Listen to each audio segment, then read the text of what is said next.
Narcissists challenge your decisions.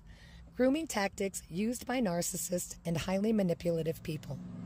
Gaslighting is the number one tool used by manipulators to devalue, minimize, and distort a person's perception of their own reality. Gaslighting is meant to cause a person to question every decision they make.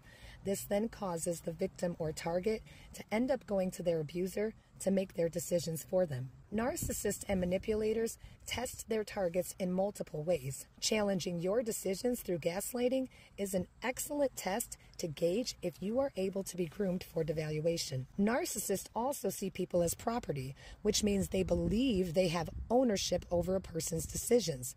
So when a narcissist's authority is challenged, meaning when they don't get their way, they see that as an act of disobedience, and they will attempt to assert their authority by any means necessary. Abusers will use law enforcement, marital privileges, children, and jobs. They will restrict access to resources such as money, shelter, and food. At this point, this is known as coercive control.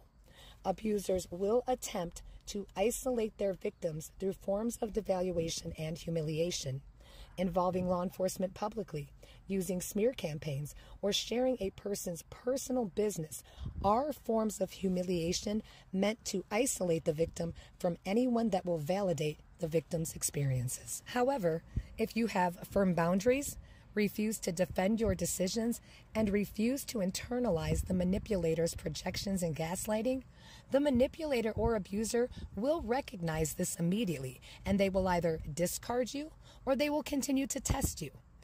A manipulator will test a person until they get the desired response, or until a person has had enough of the abuse and manipulations and finally engages in what is known as reactive abuse. Once a person has engaged in reactive abuse, the manipulator deploys a tactic known as DARVO to avoid accountability and reverse the roles of victim and offender.